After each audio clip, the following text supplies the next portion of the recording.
Howdy, hi. It is Do Your Job Sports college basketball picks and predictions for Thursday, December 18th, 2025. We are looking at the best bets of the day. Let's get into the video.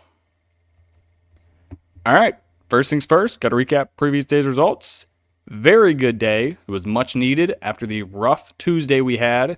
We go 7-1 on the day, bringing our season record to 172 wins, 131 losses. We had $2 to the giveaway fund, giving that new total to 12. Nobody gets taken off of or added to the banned list. I will recap these games. Some of them, actually majority of them, were pretty close. We'll talk about the one loser, then we'll get on to the 7 games, 8 bets we have for tomorrow. So game 1, 5 o'clock tip, Northern Iowa minus 4.5. We needed every single bit of this. Final score, Northern Iowa 60, UIC 54. Northern Iowa was up 4 points with 3 seconds left. UIC chucks a three-pointer. They miss. We get an over-the-back call on the rebound. Northern Iowa gets 2 free throws. They make both of them. They win by 6. Should this have covered? No. No, it should not have. Northern Iowa ties the offensive rebound battle, loses the turnover battle by 6. We got lucky. UIC shot 37% from the field and 16% from deep. UIC had 12 more shot attempts than Northern Iowa, and they still couldn't cover 4.5. That team is awful. Next game, this one was not close. Creighton plus 2.5 on the road. I mean, you kind of saw this one coming. Xavier, they've played an easy non-con. This was their home opener for Big East play.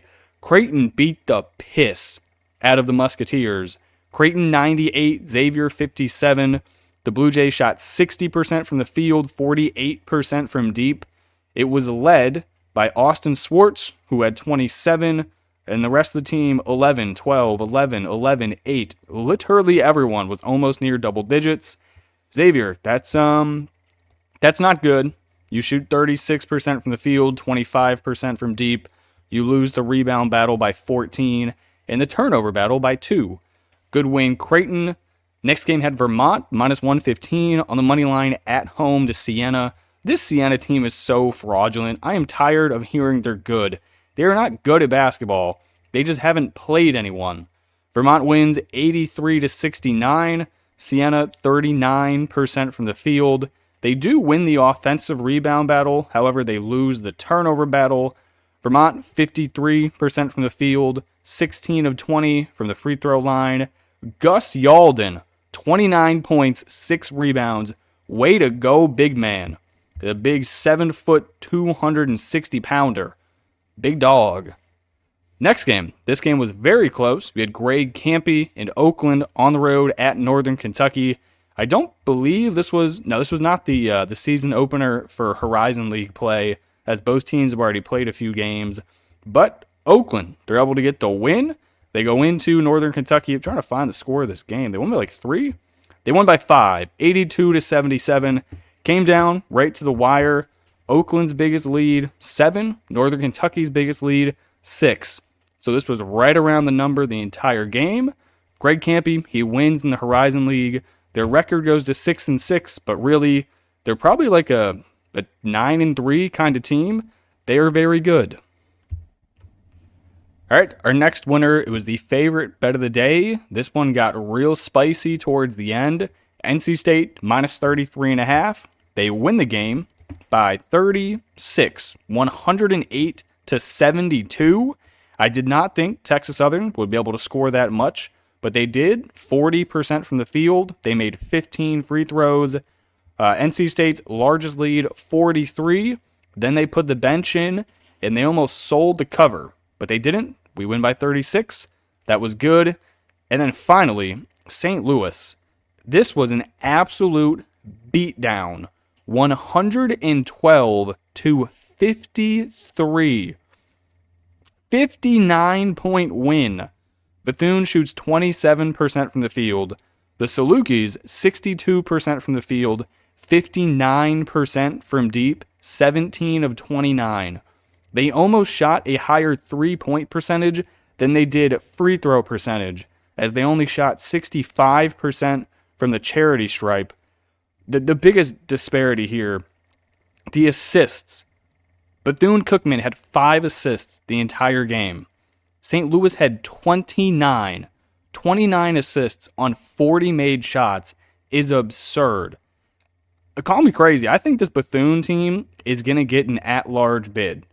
Their 2 other non-con games are New Hampshire and then a D2 school.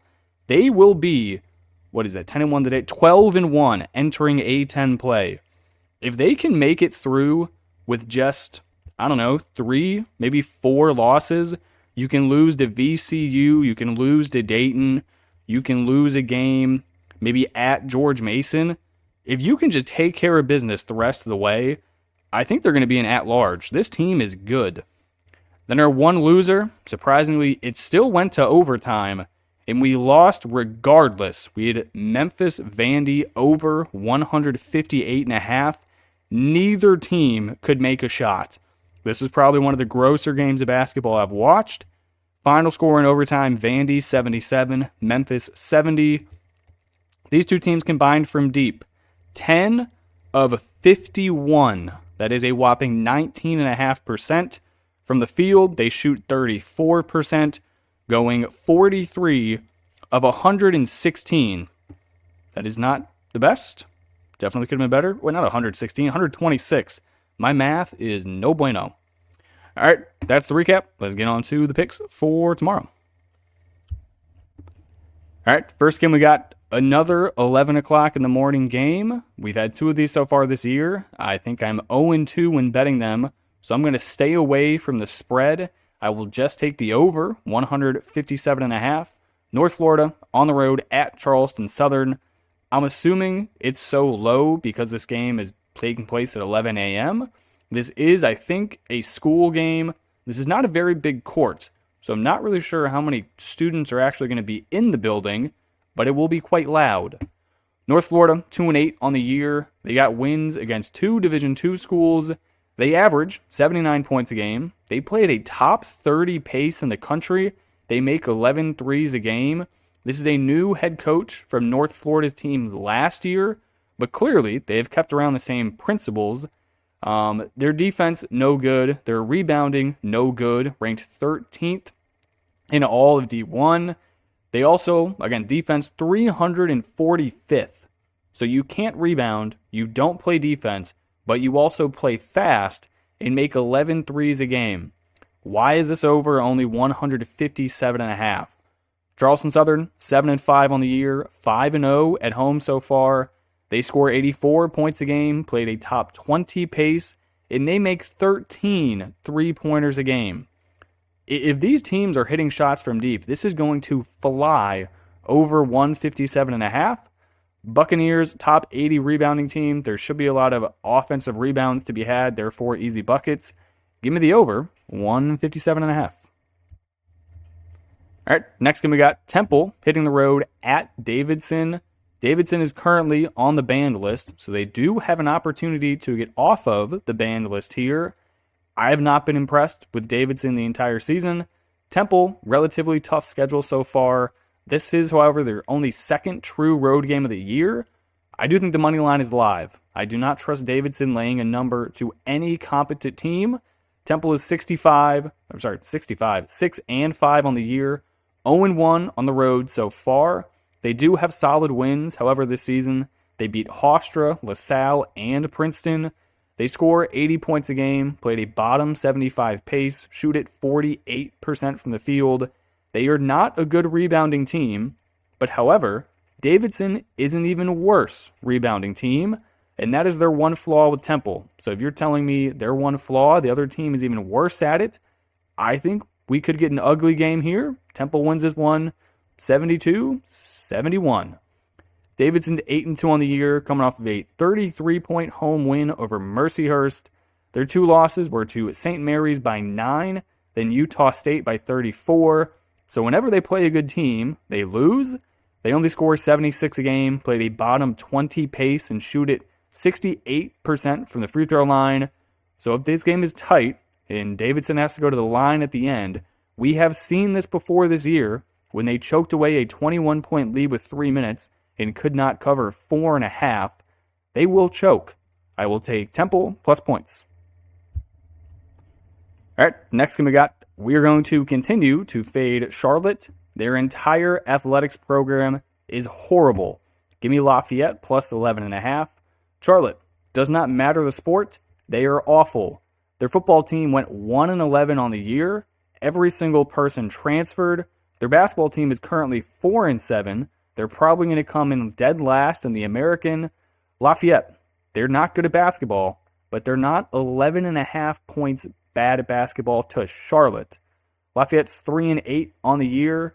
Their wins are over a Division II school, Ball State by 18, and then Mercyhurst by 8. They score 70 points a game, play quite slow, shoot it 36% from the deep, 42% from the field overall. They don't really do anything particularly well. They do start a ton of underclassmen. They start 3 freshmen and 2 sophomores. So they are getting better with every single game, so that is a plus. Charlotte, they're 4-7 on the year, coming off of a 7-point road loss to Charleston. That is awful considering how banged up Charleston is. They only score 70 a game. They play at the 7th slowest pace in the country, shoot at 44% from the field. They have lost 7 of their last 8 Division I games. They are ass. There's no chance I'm laying 11.5 with Charlotte. I think the money line is live. It's currently sitting at plus 470. Hit it. All right, next game it is the league opener for both of these schools. Bradley hitting the road, heading to Indiana State. I will take the Sycamores at home, catching 3.5 points. I think this is ridiculous. Indiana State, they are undefeated at home this year. Bradley is 0-1 in their only road game they've played. The crowd's going to be lit for their conference opener. These are 2 of the front runners to win the Missouri Valley. I will take the home team plus 3.5. Bradley 7-4 on the year, winner of 4 games in a row against a Division II, Liberty, Wazoo, and Northern Illinois. Their only road game of the year, they lost to St. Bonaventure by 6 on opening night. They score 76 points a game, played a bottom 100 pace, shoot at 44% from the field. The only real problem I see matchup-wise here, they have a 7'1", 240-pound senior center compared to Indiana State, who is starting a 6'10" starting sophomore. Not ideal, but other than that, they match up really well. They're veteran for Sycamores. I like them. Indiana State 7-4 on the year, 5-0 at home this season, with wins over Louisiana Tech, Ball State, Southern Indiana, SIU Edwardsville, and then a random Division II. They score 75 points a game, played a top 125 pace, shoot it 46% from the field. They're a better rebounding team, despite being smaller in this matchup, so you might want to throw that one out. And they also average more assists a game. Bradley's kind of a no-assist, iso ball kind of style. Sycamore's not like that. They're going to push pace, they're going to get in transition, easy buckets, assists. That is how they play. I will take Indiana State plus 3.5 at home. All right, we are going back to the Valley, another home opener. I'm going to take Murray State minus 7.5 against Drake. Drake, they're young. They've been very suspect in year 1 of new head coach Eric Henderson. Comes over from South Dakota State. Their defense is not normally the standard you would think for a Drake defense. I do not think they're going to be able to stop Murray State. Drake, 6-5 on the year. On a 2-game losing streak, they lost to UAB by 5, then North Dakota State, also by 5. They score 80 points a game, played a bottom 100 pace, shoot it 47% from the field. Against high-quality opponents this year, they have absolutely folded. I do not trust them on the road. The only real good team they've beaten is Georgia Tech. Georgia Tech might be the worst school in the ACC. They're awful. I do not think Drake is good. Murray State, they, however, are very good. 8-3 on the year. They just beat Akron in Akron by 15 points. Murray State scores 91 a game. They shoot at 49% from the field, played a top 50 pace. They are very big, probably the largest team in the Missouri Valley. Have not researched that, though. Do not quote me on that. They are, however, full of very old European dudes. So you're going to see a lot of sophomores and freshmen. They are not true sophomores or true freshmen. They've been playing EuroLeague professional basketball for 2 or 3 years. They're 21, 22 years old. Plenty of experience, way more experience than these Drake guys. Give me Murray State minus 7.5 at home. All right, next game, UMKC, and these Kangaroos are on the road at Oklahoma State. We're going to take the Cowboys at home minus the big number and the over 159.5. This is pretty similar to the NC State angle we played last night. Oklahoma State's coming off of a real tough loss, rivalry loss against Oklahoma. Surprisingly, UMKC is also off of a loss to Oklahoma, but this means more for Oklahoma State. Get right spot. They have a few more easy games before they enter Big 12 play. They're going to need to win all of them by a ton. Kansas City 2-10 on the year. Both of their wins were against Division II schools. They only score 69 a game despite playing at a top 75 pace. They can't shoot the ball for shit. 42% from the field, 28% from deep. Both their offense and defense are bottom 50 in the country. They are severely undersized to the Cowboys, and they've already been in Oklahoma for 4 days. They definitely want out of this goddamn state. Oklahoma State, they're coming off their first loss of the season on the road to Oklahoma by 9 points. They scored 90 a game, played a top 10 pace, shoot at 49% from the field. They're going to have to beat the piss out of these next 3 teams. They're probably going to be, 9-1 in the year, say? So they're going to be 12-1 heading to conference play. You pick up some semi-decent home wins, Big 12 play. You will make it to the dance. You simply cannot slip up here, take care of business, win every single game by 40, and then move on. So I will take Oklahoma State. I will take the over. All right, and then finally, it is my favorite play of the day. Central Connecticut at home, only laying 4.5 in a rivalry regional home battle. I am shocked the line is this low. Fairfield is 6-5 on the year, coming off of a massive 8-point home win over Monmouth. This is a fantastic letdown spot on the road against a rival. They score 73 points a game, shoot at just 41% from the field, and they only make 7 3-pointers a game. Normally, if you're shooting at 41% from the field, it is because you chuck up a bunch of threes and you're making 12, 13 of them a game. This is not the case. Fairfield they can't shoot. The only battle they win is the rebounding battle. I'm not really sure it's going to matter too much. Central Connecticut, they're going to control the pace. They're going to score very efficiently. That is just what they do. Central Connecticut, 6-4 on the year.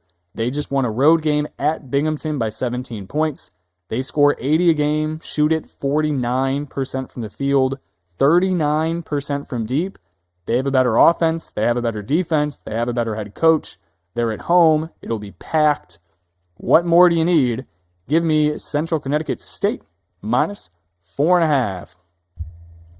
All right, then finally our almost bets. Furman laying 7.5 at Manhattan.